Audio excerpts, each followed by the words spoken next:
This is Stephen Platinum, your friend in wrestling with Platinum versus NXT. This is the dawn of NXT 2.0. I was shocked that they actually called it that. Wow. Lots to talk about. Let's just jump into it. My early impressions, this is from September 14th, 2021. For the sake of posterity. The set, hate it. I think brightly lighting up the crowd is a horrible idea. And I bet you they abandoned that before long. Now, I was actually in a flat out argument with a friend of mine about this NXT. They seem to think they're like, you're just biased towards AEW, and I mean, just making all kinds of crazy arguments. But by the end of the discussion, he was repeating my points.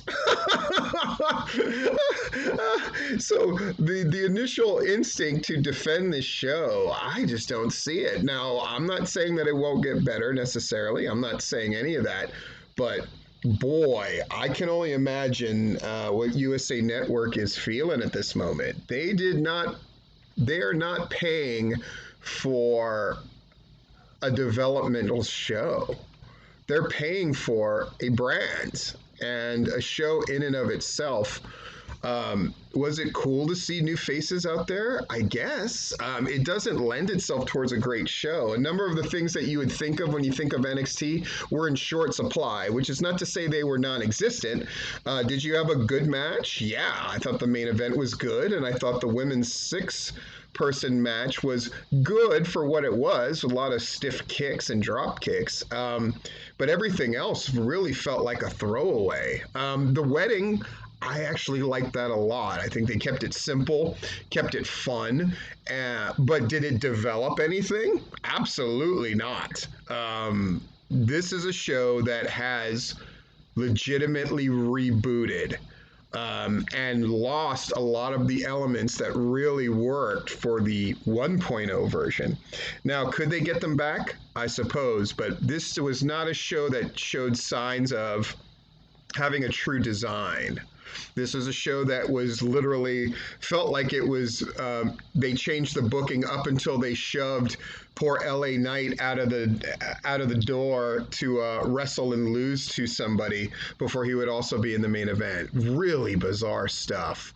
But let's break it down. We had LA Knight after I just tweeted out corny when I saw the initial promos with that colorful background on the screen. It just everything just looks kind of low rent and gaudy. But we'll see if that changes. LA Knight against Braun Breaker. Braun wins. Why the F they're not calling him Rex Steiner, which I thought was one of the coolest moves. We had 3 second-generation talents, none of whom used their name or was even alluded to that they were second-generation talents. I don't get that, but it is what it is. I came up with a couple of explanations, but neither one of them are as good as just acknowledging their second-generation talents. But it is what it is. Breaker defeats LA Knight by pinfall. Okay. Weird. Imperium against, Brooks Jensen, formerly known as Ben Buchanan, and Josh Briggs. Brooks Jensen held his own in there. Imperium definitely worked him over and got that pin with a double underhook suplex. Very strange. So this is how we're beginning the new era with just half the faces are brand spanking new. Well, Briggs has been there for a minute, but yeah. We eventually go into B-Fab against Katrina Cortez. This match did not do either one of them any favors. It was not a good-looking match in the least. It looked very herky-jerky. Yeah. At the end, B-Fab goes off on Elektra Lopez after the bell, which brought up Legado del Fantasma.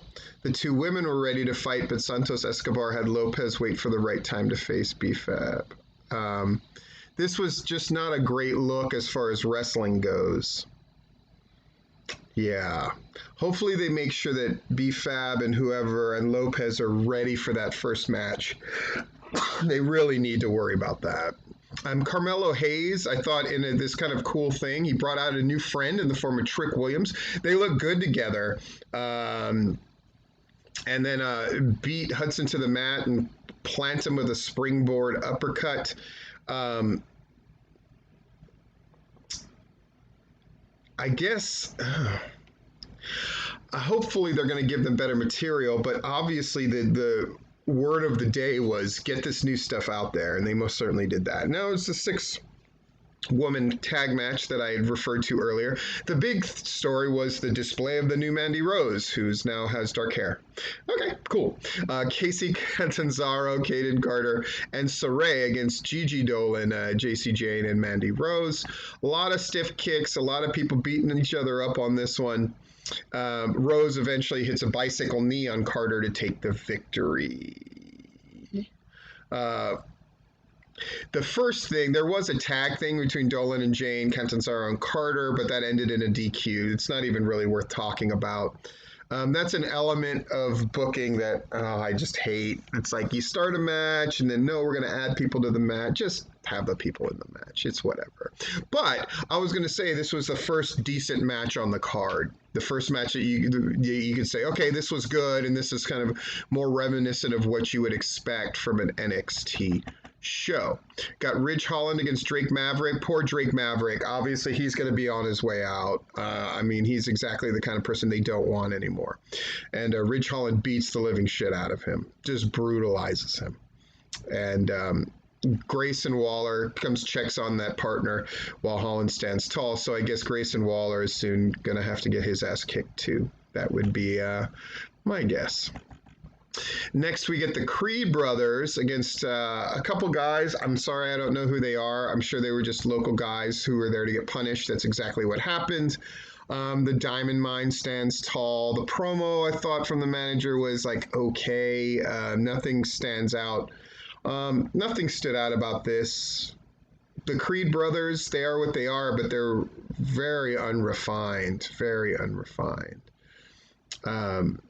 Diamond Mine grows with the addition of Nile, who has a very unique kind of physique. We'll see if she gets lost in the shuffle or if they provide ways for them to feud with factions that have women in them so she can get involved there. We shall see. They're really trying to build to this Kushida versus Roderick Strong thing, which is nice. It's one of the few things that's kind of carried over to NXT 2.0. Then we have our main event, Tommaso Ciampa, Pete Dunne, LA Knight, and Von Wagner. Because Kyle O'Reilly was jumped during the women's tag match. They did a split screen to show him getting jumped in the back during the match, which I found really bizarre. Hopefully that's not something that they go to very often. It seems like it distracts from both things they're trying to put over, and neither one of them gets put over effectively. Nonetheless, we have a good match here. They really did a good job of working around Wagner, to make sure that he didn't look lost in there. It's a relatively simple match for so many guys getting involved, and at the end, Wagner hits a double underhook suplex on Knight, but then Ciampa runs in and sticks the fairy tale ending on Knight for that win. So he's the NXT champion. It was probably the right call, and this was a breath of fresh air because it felt like a match that was really well put together, really well wrestled, and the proper way to include somebody who's new by having enough people around him who can carry him and make him look good. That I thought worked really well. And like I said, I thought the wedding was actually pretty delightful, really hysterical, and they gave different people a different look. So no complaints about that, except for the fact that it didn't seem like it was going to lead anywhere. But at this point, I'll take it.